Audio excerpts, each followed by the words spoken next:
আল্লাহর ঘোষণা ছিল আর রিজালু কাওয়ামুনা আলান নিসা, এই পৃথিবীর ময়দানে পুরুষ এদের এমন এমন কিছু আল্লাহ দিয়েছেন যেগুলো নেতৃত্ব দিতে কাজে লাগে। এদের কাছে রাত দিন নেই। এই রাত এখন 10:30 পার হয়ে গেছে। এই সময় যদি আমি হাফ প্যান্ট পরে কুষ্টিয়ায় যেতে চাই, হেঁটে পারবো না। কথা বলে না কেন? হয়তো অন্য কোনো কিছুর সমস্যা আসতে পারে।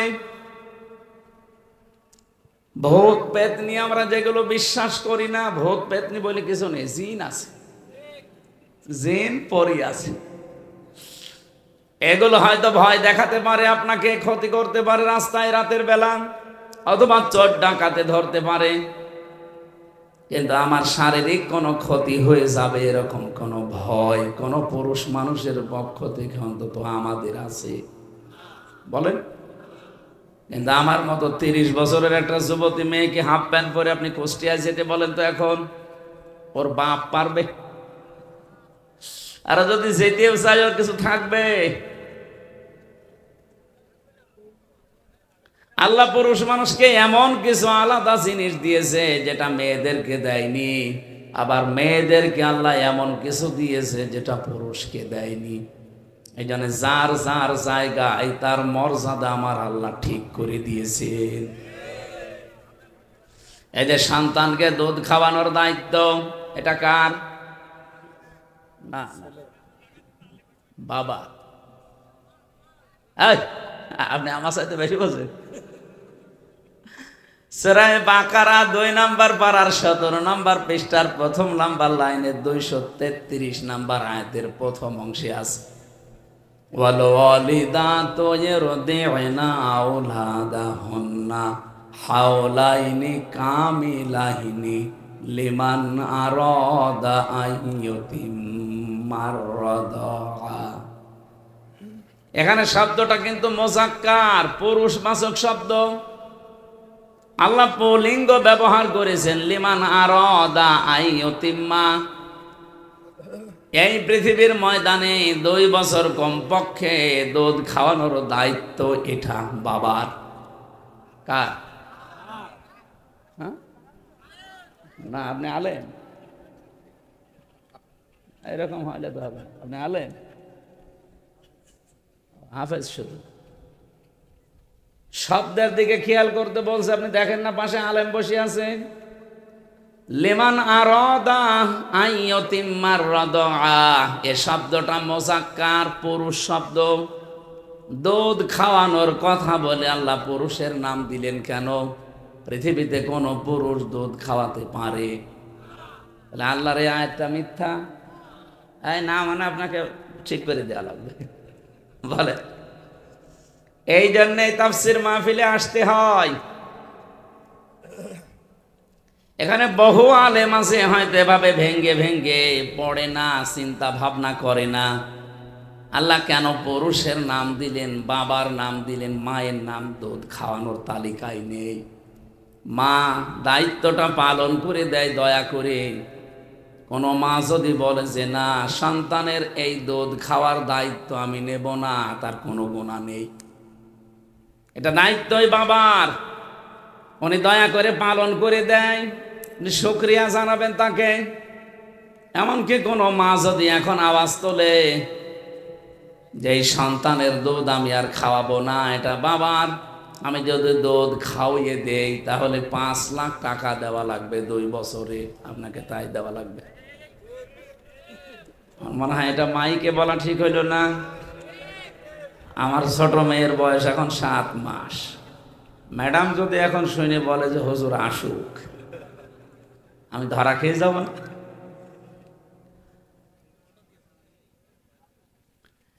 বাবাকে আল্লাহ রাব্বুল আলামিন সন্তানকে প্রতিপালন করা, বিশেষ করে পেটে রাখা, ডেলিভারির যে কষ্টটা সহ্য করা, বিজ্ঞান এখন প্রমাণ করছে কষ্ট পরিমাপ করতে হলে একটা যন্ত্র আছে। এটা আপনাকে যদি আমি মাপতে বলি আপনি এটা মাপ দিতে পারবেন না, এই স্টেজ মাপ দিতে পারবেন না। এটা ফিতা দিলে আপনি মেপে দেবেন যে কয় গজ আছে এখানে। এখন যদি বলি এই যে এই বোতলে একটু পানি আছে মেপে দেন, ওটা আপনি ফিতা দিয়ে মাপবেন, ওটা মাপার আলাদা যন্ত্র নেই। লিটার লাগবে, ওইটা সিসি লাগবে। এ পৃথিবীতে প্রতিটি জিনিস পরিমাপ করার জন্য যেমন আলাদা যন্ত্র আছে, এটা কষ্ট পাই আমরা, এই কষ্ট পরিমাপ করার জন্য একটা আলাদা যন্ত্র আছে, ইউনিট বলা হয়। আপনারা জানেন কয়েকদিন আগে এই যে পলাশ সাহা এএসপি, উনি পারিবারিক জীবনে মানসিক যন্ত্রণা সহ্য করতে না পেরে লোকটা আত্মহত্যা করেছে নিজের অস্ত্র দিয়ে, এবং লিখে রেখে গেছে চিরকুটে, আমার মৃত্যুর জন্য কেউ দায়ী না, জীবনের ওপরে বিতৃষ্ণা এসে গেছে, আমার জীবন আর ভালো লাগে না, সাধ্যের বাইরে চলে গেছে কষ্টটা। বিজ্ঞানে কষ্ট মাপ দিয়েছে যে কতটুকু কষ্ট পেলে একজন মানুষ মরে যায়। এ পৃথিবীতে যত শক্তিশালী পুরুষ আমরা আছি, সর্বোচ্চ 45 ডিগ্রি কষ্ট যদি কাউকে দেওয়া হয়, 45 ইউনিট কষ্ট পেলে লোকটা মরে যাবে। শখে হোক আর কষ্টে হোক, ভেতরে তার আর সহ্য করার মতো কোনো ক্যাপাসিটি 3.5 হাত বডিতে 2 কোটি কোষ আছে, এই কোষগুলো আর ধারণ করতে পারবে না, শেষে মরে যাবে।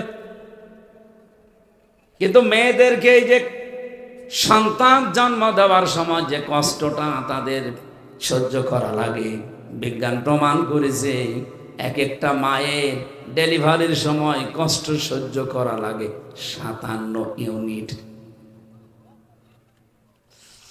পলাশ সাহা মরে গেছে 45 ইউনিটের ওপরে কষ্ট পেয়েছিল, শক খেয়েছিল, এই জন্য মরে গেছে। আর পারিবারিক জীবনের এখন সব কিছু বের হচ্ছে। আমার মনে হয় এখানে অনেকেই পলাশ সাহার স্ত্রী এবং মায়ের মতো মানুষ মহিলা প্যান্ডেলে আছে, এবং আমরাও অনেকে পলাশের মতো আছি। আজ হাজারো পরিবারে মানুষ মানসিক যন্ত্রণায় রোগী হয়ে যাচ্ছে, এমনকি ধুইকে ধুইকে মরে যাচ্ছে। সম্মানিত মা বোনেরা যেখানে এসেছেন বসেছেন, শুধু নামাজ পড়া রোজা রাখা কালো বোরকা পরা আপনাদের ইবাদত না। শাশুড়ি যারা এসেছেন হাতে পায়ে ধরে বলছি, একটু স্যাক্রিফাইস করবেন পুত্রবধূটার জন্যে। আপনার পুত্রবধূ যদি ভালো থাকে, আপনার ছেলে ভালো থাকবে। এক কথা বলা থাকে। বউ যারা এসেছেন এই পৃথিবীতে সবচাইতে দামি একজন মানুষের কাছে, যেহেতু আল্লাহ রাসূলের পরে তার মা, এই জায়গায় আপনাকেও সেন্সিটিভ থাকা লাগবে। কিছু হলেই খালি স্বামীর কানে তুলে দেবেন, কিছু হলেই স্বামীর কানে তুলে দেবেন। আরে ভাই, সন্তান আমরা যা হই না কেন, পৃথিবীর যত খারাপ ছেলে হোক, দুনিয়ার সব ছেড়ে দেওয়ার মতো মন তার আছে, মার বাবাকে এসে জীবনেও ছাড়তে চায় না। কিন্তু বাধ্য হওয়া লাগে অনেক ক্ষেত্রে। এই পৃথিবীতে এমন স্বামী নেই। এই কথা বলছেন এখন? এই জন্য যারা বসে আছেন মনে করেন আমি নামাজ পড়ি 5 ওয়াক্তের জায়গায় তাহাজ্জুদ মিলে 6 ওয়াক্ত, আমি রোজা রাখি, নফল রোজা মিলে কত রোজা, আমি পর্দায় থাকি, কালো বোরকা পরি, পর পুরুষের সাথে দেখা করি না, আমি জান্নাতে যাব না। মানে কে বলেছে আপনি জান্নাতে যাবেন? পারিবারিক জীবনে আপনি পুত্রবধূর উপর অত্যাচার করে আপনি অলরেডি জালিম হয়ে গেছেন। এরকম শাশুড়ি নেই? ছেলে যদি বৌমাকে একটু বেশি কেয়ার করে, একটু খেয়ালে রাখে, একটু ভালোবাসা বেশি দেয়, অনেক মা আছে সহ্য করতে পারে না, উল্টা পাল্টা কথা ছড়ায় যে আমার এই ছেলেটা বৌমা দখল করে নিয়েছে। ও মা, আপনার তো সেজদায় পড়ে থাকার কথা যে আপনার ছেলেটা অন্তত আপনার বৌমা নিয়ে ব্যস্ত আছে, অন্য কোনো মহিলার সাথে লাইন করে না, বলেন। আর আপনি উল্টা পাল্টা কথা ছড়ান। মেয়েদের এই ছোট মনের কারণে আমার মনে হয়, আমি যতটুকু এই 3-4 দিন ধরে দেখছি, এই মেয়েদের ছোট মনের কারণে এই পলাশ সাহা মরে গেছে। আপনি চিন্তা করতে পারেন, একজন বিসিএস ক্যাডার, এএসপির মর্যাদায় আছে বাংলাদেশে, তার কোন জিনিসের অভাব আছে আপনি বলেন? শুধু চোখ বন্ধ করলে প্রতিদিন 10-20 লাখ টাকা সে উপায় করতে পারে, শুধু চোখ বন্ধ করে রাখলে। এরকম একটা জায়গায় সে পৌঁছিয়েছে অলরেডি। একটা জেলার এসপির পরের দায়িত্বে তার, অথচ সে লোকটা নিজের অস্ত্র মাথায় লাগিয়ে নিজে বিদায় নিয়ে চলে যাওয়ার আগে লিখে গেল আমার মৃত্যুর জন্যে কেউ দায়ী না। এখন সব বের হচ্ছে যে দায়ী কে। আমি আশা করব মেয়েদের যে হিংস দিয়েছি, এত কষ্ট সহ্য হয় আপনাদের, তো পারিবারিক জীবনে এই ছোট মনের কারণে হাজারো স্বামী, হাজারো সন্তান আজ আমরা মানসিক রোগী হয়ে যাচ্ছি। এখানে মানসিক রোগী নেই বলেন? একবার আসছিলাম রাঙ্গামাটি জেলা থেকে, কমিটির লোক আমারে বলছে, হুজুর রাতের বেলা যখন আসেন সকালে আপনাকে আমরা বৃদ্ধাশ্রম দেখাবো। নিয়ে গেল, যে দেখি কলেজের এক অধ্যাপক, বিসিএস ক্যাডার, ওর মায়ের পায়ের কাছে বসে ওর মা ওকে বলছে, বাবা আমি যখন মারা যাব আমার এই মাথার উপরে যে ফ্যান আছে এই ফ্যানটা পাল্টিয়ে নতুন ফ্যান লাগিয়ে দিবা। ছেলেটা বলছে, মা তুমি তো মরেই যাবে, তখন আবার ফ্যান কি হবে?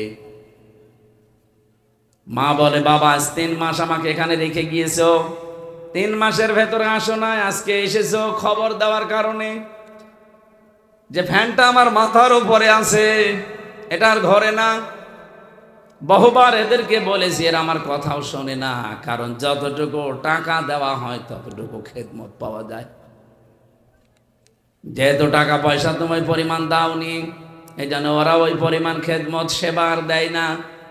কিন্তু আমার বিশ্বাস, তুমি আমার সাথে যা করলে, তোমার সন্তানও বড় হচ্ছে, কিছুদিন পরে তোমার এই জায়গায় রেখে যাবে। কিন্তু তোমার তো ফ্যান ছাড়া ঘুম হয় না। ছোটবেলা থেকেই আমি তোমাকে কি কষ্ট করে বাতাস দিয়ে ঠান্ডা করে আমি মানুষ করেছি, আমি জানি। এই যে তোমার আগাম কষ্টের কথা জানিয়ে দিলাম, ফ্যানটা পাল্টিয়ে দিও, তোমারই ভালো হবে। ওই অবস্থা বলতে বলতে দেখি লোকটার হাতের উপরে ওর মা মরে গেল,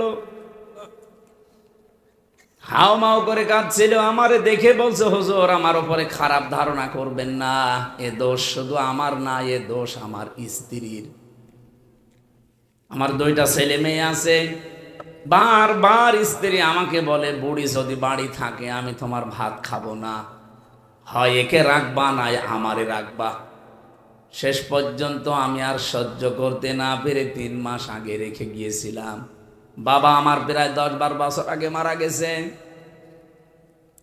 আজকে আমার হাতের ওপরে মাটা মারা গেল। পৃথিবীতে এখন আমাকে নাম ধরে ঢাকার মতো আর কেউ নেই। সাতক্ষীরাবাসী, আমার তো মনে হয় শুধু কলেজের ওই অধ্যাপক না, এখানে অনেক স্বামী আমরা ঠিক ওই রকম অসহায় বসে আছি। সম্মানিত মা বোনেরা, আমি আশা করছি আপনারা মনটা একটু ন্যারো মাইন্ডের করবেন না, ব্রড মাইন্ডের উদার করবেন। একটু ছাড় দেওয়ার মন মানসিকতা তৈরি করেন, দেখবেন পরিবারটা, আরে ভাই না খেয়ে তো কেউ মরে যায় না। শুধুমাত্র আপনার এই ছোট মনের কারণে অসুস্থ হয়ে আমরা কবরের দিকে চলে যাই।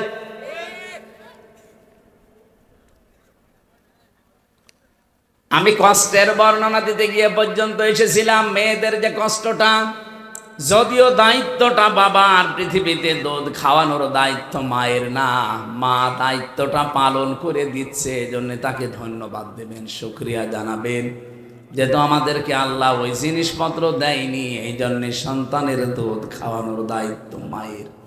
যদি আমাদের ওইটা দিত, আমাদেরই পান করানো লাগতো, কারণ লিমান আরো এটা মোজাক্কার শব্দ।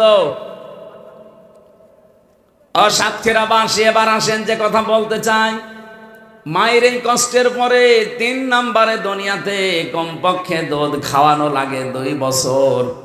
পেটে নেওয়া, ডেলিভারির কষ্ট, দুধ খাওয়ানো, তামাম দুনিয়ায় এত কষ্ট কোনো পুরুষ মানুষ আজ পর্যন্ত করে নাই, করেছে? তার জায়গাটা আমার আল্লাহ আলাদা করে দিলেন 2 জনের। মায়ের জায়গা আলাদা, বাবার জায়গা আলাদা। মায়ের মর্যাদা 3 গুণ আমার আল্লাহ বাড়িয়ে দিয়েছেন কোরআনে কারিমে সূরা আহকাফের 15 নম্বর আয়াতে। হামালাতুহু উম্মুহু কুরহা ওয়া ওয়াদাআতুহু কুরহা ওয়া হামলুহু ওয়া ফিসালুহু 30 শাহরা। এখানে 3টা কষ্টের কথা আছে। তোমার মা তোমাকে কষ্টের পরে কষ্ট সহ্য করে পেটে বহন করেছে, ডেলিভারির কষ্ট সহ্য করেছে, এমনকি 30 মাস কি 24 মাস পর্যন্ত তোমাকে পেটে নেওয়া আর দুধ খাওয়ানো, এগুলো মেলে 30 মাস তোমার পেছনে শ্রম দিয়েছে। সালাসুনা শাহরা, 30 মাস। আমি যে কথা এখান থেকে আপনাদেরকে শিক্ষা দিতে চাই, এটা যেহেতু রেকর্ড হচ্ছে সারা বাংলাদেশে কালকে যাবে। জায়গা যেহেতু আলাদা, ক্ষেত্রটা আল্লাহ আলাদা করে দিয়েছেন, এই জন্য দায়িত্ব আমাদের আলাদা আলাদা। আমেরিকা কোরআন বিশ্বাস করে না, নবীজিকে বিশ্বাস করে না, ওরা প্রকাশ্য শত্রু মনে করে। কিন্তু দেখেছেন কোরআনের আয়াত থেকে এই শিক্ষাটা আজ 236 বছর ওরা মেনে চলছে। এই জন্য ওরা দাঁড়িয়ে গেছে, অন্তত অর্থনৈতিকভাবে ওরা দাঁড়িয়ে আছে, সামরিকভাবে দাঁড়িয়ে আছে, বিশ্বের মানচিত্রে আজ তারা মোড়ল। আর আমরা মুসলমানের আছে যেখানে আছি দেখেন, দাঁড়ানো দূরের কথা, উঠে বসতেও পারি নাই। তামাম পৃথিবীতে সবচাইতে বেশি নিগৃহীত, সবচাইতে বেশি অপমানিত, অপদস্থ, না খেয়ে থাকার তালিকায় যাদের নাম, তারা মুসলমান। কারণ নেতৃত্বের জায়গাটা যেখানে যাকে দরকার ওই জায়গায় আল্লাহর নিয়ম রাসূলের নিয়মটা আমরা মানি নাই। এই আয়াতের পক্ষে একটা হাদিস পেয়েছি, আল্লাহর নবী বলেন লা ইয়াফলিহা কওমুন আল্লাহু আমরাহুম ইমরাতুন, বুখারী শরীফের হাদিস। নবীজি বলেন ওই জাতি কখনো সফল হচ্ছে না, হবে না, যেই জাতি তার নেতৃত্বের দায়িত্ব কোনো মহিলাকে দিয়েছে। 54 বছর এই দেশটা স্বাধীন হয়েছে, বলেন তো দায়িত্বে যারা ছিল মহিলা বেশি না পুরুষ? আমরা দাঁড়াবো কি করে? আপনি কোরআনের বাইরে নিয়ম মেনে, হাদিসের বাইরে নিয়ম মেনে জীবনও দাঁড়াতে পারবেন না। আমেরিকা কোরআনের নিয়ম মেনে দাঁড়িয়েছে, যদিও বিশ্বাস করে না। হ্যাঁ, মেয়েদের যে সম্মান মর্যাদা, এ পৃথিবীতে যত রহমত আল্লাহ দিয়েছেন, 1 নাম্বার রহমতের নাম হচ্ছে কোরআন, 2 নাম্বার রহমতের নাম নবী মুহাম্মদুর রাসূলুল্লাহ, 3 নাম্বার রহমতের নাম এসেছে মেয়ে লোকের, তার মানে মা। সুবহানাল্লাহ বলতে পারেন? এ মায়ের পেট থেকে যারা আমরা আসি, নারী হোক আর পুরুষ হোক, হাদিস বলছে কোন পুরুষ মানুষ যদি মায়ের পেট থেকে ঘরে আসে, ওই ঘরে রহমতের ফেরেশতা আসে, কথা কোরআন হাদিসে নেই। আছে? নেই। কিন্তু কোন মেয়ে যদি আসে, সঙ্গে সঙ্গে 4 জন রহমতের ফেরেশতা আল্লাহ পাঠিয়ে দেয়। 4 জন এসে এই মেয়েটার মাথার উপরে হাত বোলাতে থাকে, ডাক দিয়ে বলে দুর্বল দেহটা একটা দুর্বল দেহ থেকে বের হয়ে এসেছে, এই মেয়েটার উপরে যারা 3টা দায়িত্ব পালন করবে, 1 নম্বরে তাকে ভালোবাসবে, 2 নম্বরে তাকে শিক্ষা দিয়ে তার পেছনে খরচ করবে, 3 নম্বরে তাকে সৎ পাত্র দেখে পাত্রস্থ করবে, কিয়ামত পর্যন্ত আল্লাহর রহমত তার সাথে থাকবে। কথাটা আপনি একটু খেয়াল করেন, আল্লাহর নবী কিন্তু বলেন নাই যে মরণ পর্যন্ত তার সাথে আল্লাহর রহমত থাকবে না। ইলা ইয়াউমিল কিয়ামাহ, কিয়ামতের ময়দানেও যদি এই মেয়ের, এই কন্যার, এই বোনের যারা দায়িত্বে আছে, এই গার্জিয়ানরা বিপদে পড়ে যায়, এই মেয়ে লোকটার কারণে কিয়ামত পর্যন্ত আল্লাহ বাঁচিয়ে দেবে। আপনার 10টা ছেলে আছে, আপনি বেঁচে যাবেন এমন কথা নেই। একটা মেয়ে হলে আপনি একটা জান্নাতের অধিকারী। সুবহানাল্লাহ বলতে পারেন না? কথাটা শুনতে যত সহজ মনে হচ্ছে, বিষয়টা অত সহজ না। নবীজির কথা যেহেতু জীবনে মিথ্যা হবে না, একটা মেয়ে যার আছে আর এই 3টা দায়িত্ব যার পালন করা হচ্ছে, আপনি বিশ্বাস করতে পারেন আপনি একটা জান্নাতের অধিকারী। যার 2টা মেয়ে আছে সে 2টা জান্নাতের অধিকারী। যার 3টা মেয়ে আছে নবীজি বলেন তাকে 3টা জান্নাত আল্লাহ দিয়ে দেবে, কোনো সন্দেহ নেই।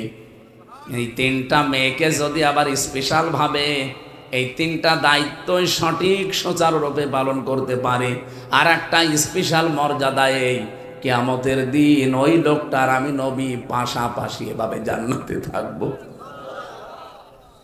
মেয়ে যাদের আছে খুশি হন, শুকরিয়া আদায় করেন।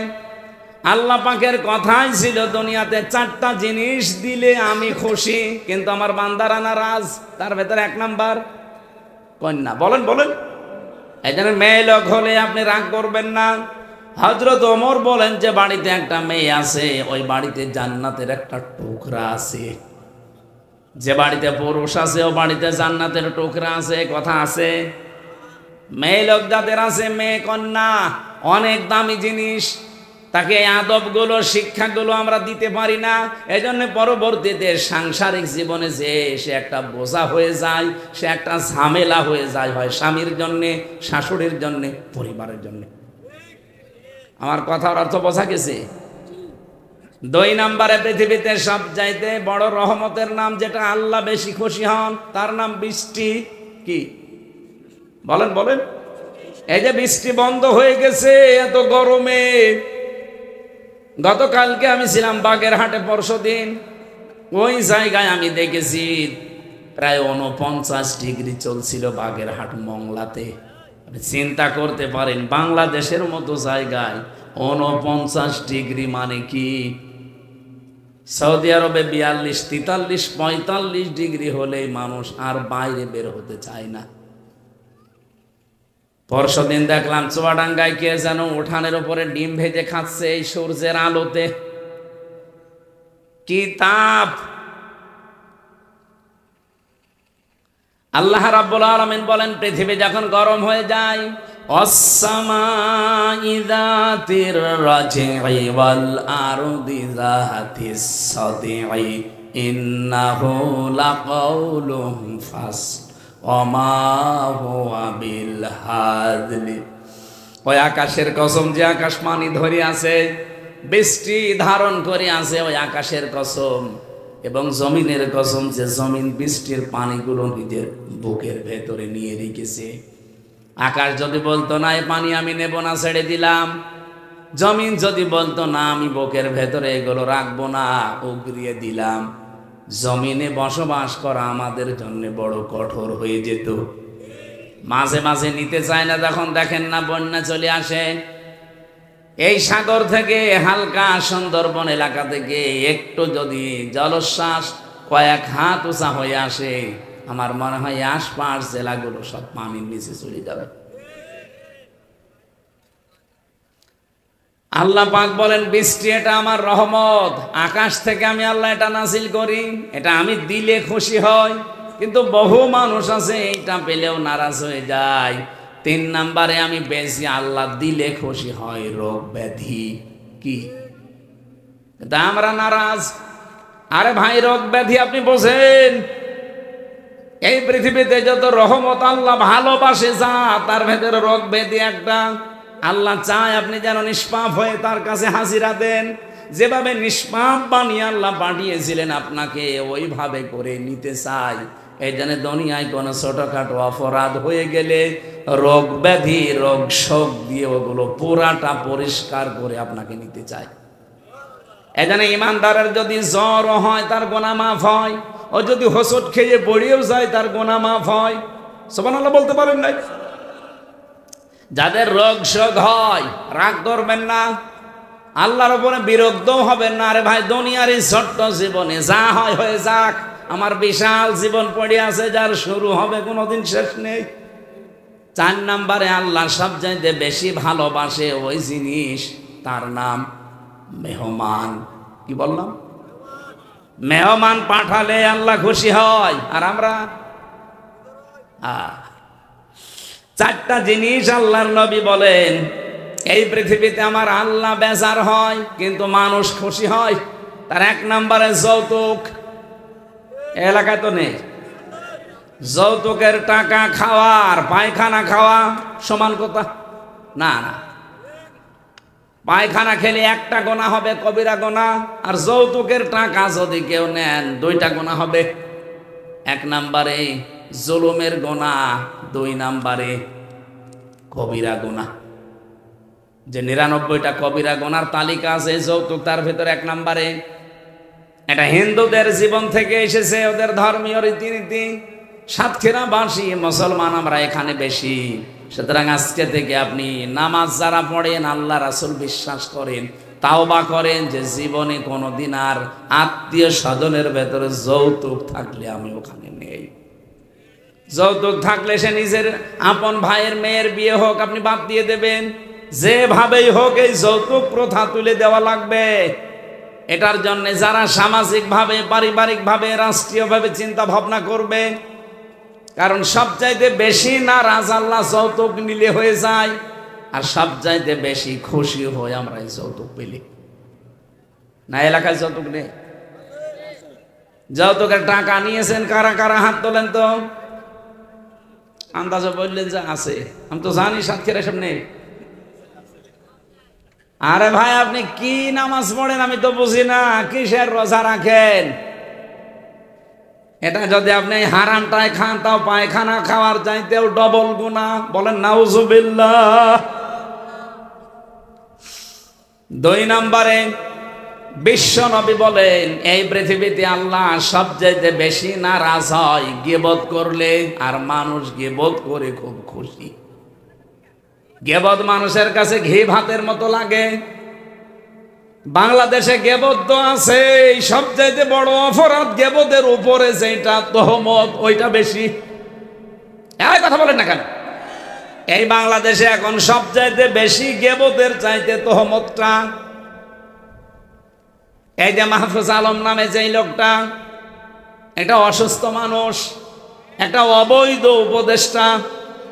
এই জন্য আমার প্রথম কথা কি ছিল যে উপদেষ্টা পরিষদ গোড়াটা ভেঙ্গে দেন, কোনো দরকার নেই ছাতাগুলো চেয়ারে বসিয়ে টাকা দেওয়া।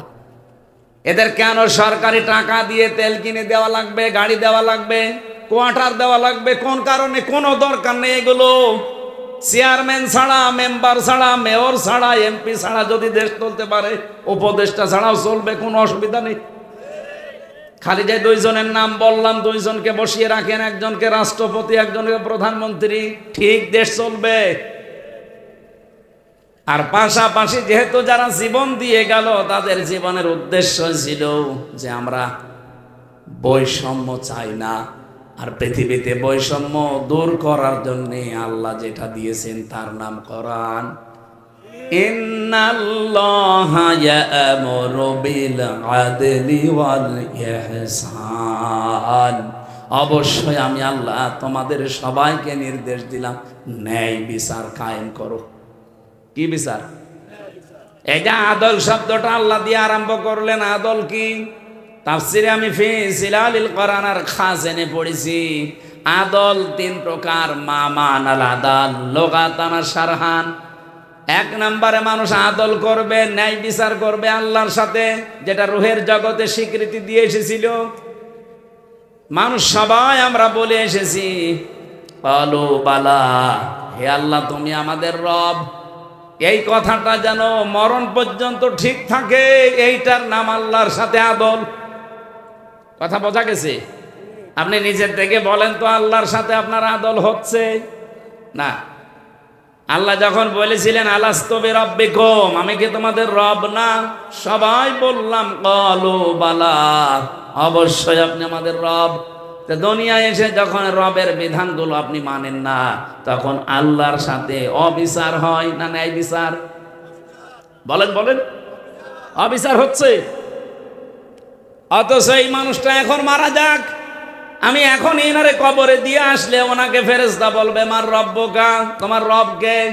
উনি তো বাঙালি মানুষ, একবারে বলে ফেলবে রব্বি আল্লাহ, আমার রব আল্লাহ। ফেরেশতা কিন্তু উল্টা প্রশ্ন করবে, ওই রব আল্লাহ মানে? রব মানে কি? রবের 19টা অর্থ আছে, সামারাইজ করে 5টা বলেছি আমি। রব মানে 1 নম্বরে সৃষ্টিকর্তা, রব মানে আইনদাতা। আন্দাজে যে একবারেই বলে ফেললে আমার রব আল্লাহ, যে দেশে বাস করতে 56,000 বর্গ মাইলের বাংলাদেশে রবের কোন আইনটা ছিল একটু বলো দেখি। আমার মনে হয় বাংলার বহু মানুষ কবরে গেলে ধরা খাবে। আমার কথা বুঝতেছে? হচ্ছে না আমাদের। আমি আপনাকে বাঁচাতে চাই, রব আগে ঠিক করেন। তাহলে আল্লাহর সাথে আদল 1 নম্বরে নেই, 2 নম্বরে রাসূলুল্লাহর সাথে আদল, আল্লাহর নবীর সাথে নাই বিচার কি? বিশ্ব নবী তার 63 বছরের কমপক্ষে 23টা বছর আমাদের জন্য আদর্শ রেখে গেছেন। আপনি যদি আগের 40 বছর না মানেন অসুবিধা নেই, কিন্তু বাকি 23 বছর নবুয়তের জিন্দেগির 1 সেকেন্ডও যদি কেউ অস্বীকার করে, বলে না এত ঝামেলা করা যায়, সঙ্গে সঙ্গে লোকটা বেঈমান। বাংলাদেশে বহু মানুষ নবীজির 13 বছরের জীবন মানতে চায়, মক্কার জীবনটা, কিন্তু মদিনার জীবন উনি 10 বছর কোরআন দিয়ে রাষ্ট্র চালিয়েছেন। এটার কথা বললে কেমন যেন রাজনীতি মনে করে। আপনার 13 বছরের কথা বললে খুব ভালো লাগছে, ওই 13 বছর নবীজির জীবনী, বাকি 10 বছর নবীর জীবনে ছিল না। তাহলে ওনাকে যদি ন্যায় বিচারে আনতে হয়, মাস্ট বি আপনাকে তার উপরে আদল করতে হলে পুরা 23 বছর মানা লাগবে। আর 23 বছর আমরা যখন পুরাটা মানতে চাই, তখন আমাদের পেছনে কাটি দেয়। 3 নম্বরে মানবতার সাথে ন্যায় বিচার হচ্ছে না। এটাও আমি যে তহমতের কথা তুললাম কেন জানেন? বাংলাদেশে একটা মাজলুম দল, আপনি কি মনে করেন আমি জানি না, জামাত ইসলামী একটা মাজলুম দল না? তাদের উপরে এই মাহফুজ আলম নামে এরা কোলাঙ্গারি বলা দরকার। এ শয়তান যে কথাগুলো লিখে লিখে পাঠাচ্ছে, একটাও কি এদের উপরে যায়?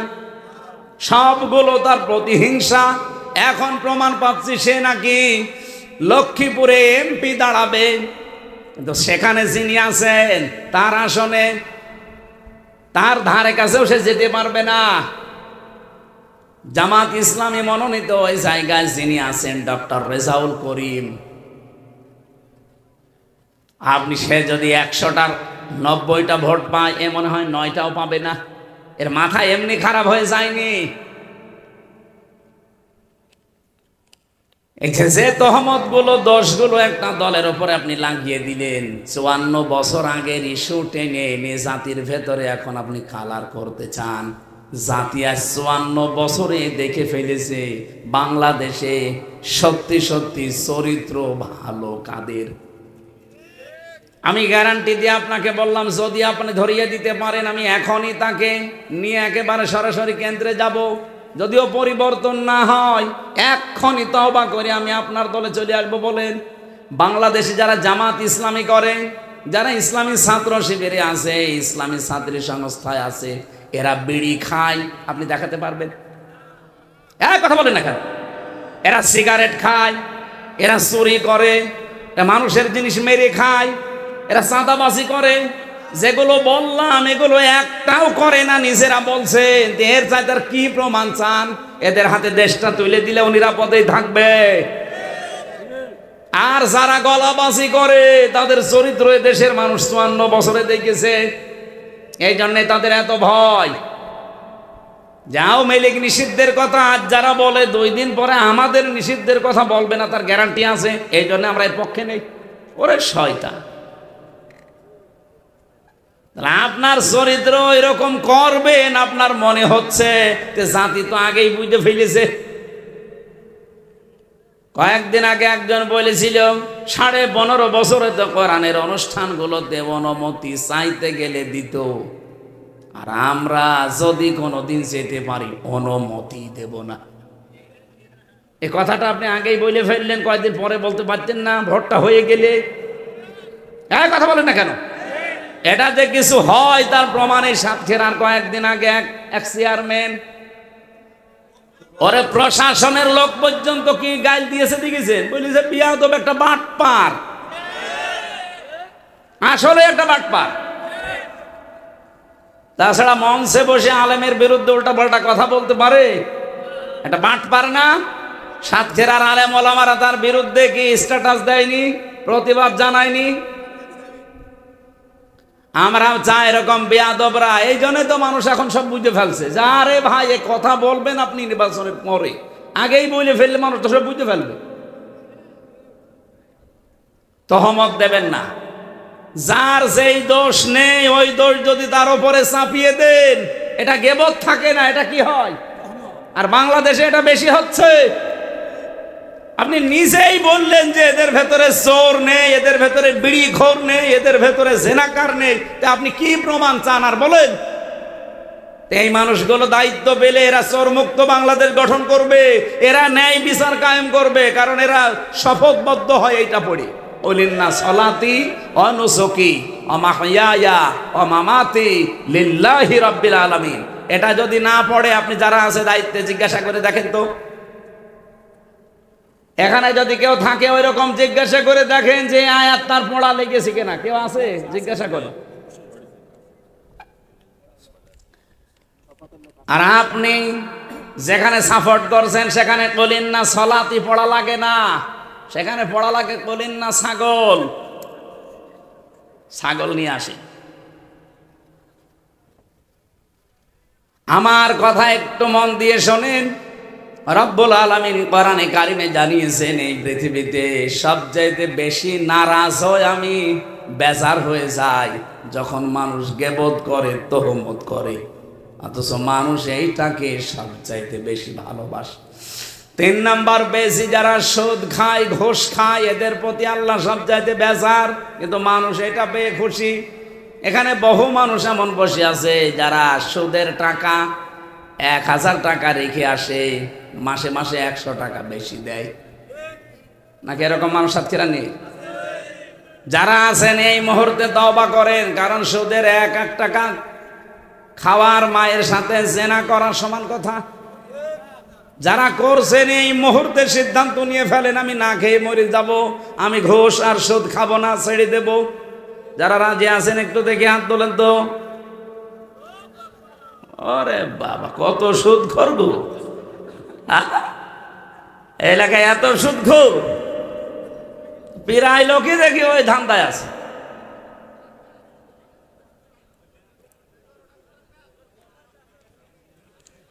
চার নম্বরে বেশি বিশ্ব নবী বলেন এই পৃথিবীতে সবচাইতে বেশি আমার আল্লাহ মন খারাপ করে, বেজার হয় মিথ্যা কথা বললে, আর সবচাইতে বেশি মানুষ শান্তি পায় মিথ্যা কথা বলে। বলেন তো 15.5 বছর যারা টিকে ছিল এরা কি সত্যের উপরে না মিথ্যার উপরে? বলেন বলেন। এটা আমি নিজে তার প্রমাণ না। 3টা বছর ওরা আমাকে আটক করে রেখেছিল, ফাঁসির কন্ডেম ছেলে, সত্য দিয়ে না মিথ্যা দিয়ে? যে মামলা দিয়েছিল মামলা পর্যন্ত মিথ্যা, যে সাক্ষী দিয়েছে সাক্ষী মিথ্যা। এমনকি গতকালকে প্রমাণ হয়েছে মাওলানা মতিউর রহমান নিজামীকে যাদের কথা শুনে ফাঁসি দিয়েছে, ওই মিথ্যা সাক্ষী যারা দিয়েছে তারা এখন বলছে আমাদেরকে যা শিখিয়ে দিয়েছে আমরা তাই বলেছি। এমনকি আমার পক্ষে 4 জন সাক্ষী নিয়ে গিয়েছিল আমার বিপক্ষে কুষ্টিয়া থেকে। আমি জেল থেকে বের হয়ে আগস্টের 5 তারিখের পরে তাদের বাড়িতে যেয়ে বললাম আপনারা এমন মিথ্যা কথা কোর্টে আমার বিরুদ্ধে বলতে পারলেন? হুজুর আমার কিছু করার নেই, আমার টাকা দিয়েছিল, টাকাটা হালাল করা লাগবে না, এই কারণে আমি কথা বলেছি। ঠিক আছে, টাকা আপনি নাই হালাল করে মিথ্যা সাক্ষী দিলেন, আমার যে 12টা বেজে গেল। এই জন্য মিথ্যা ছাড়া লাগবে।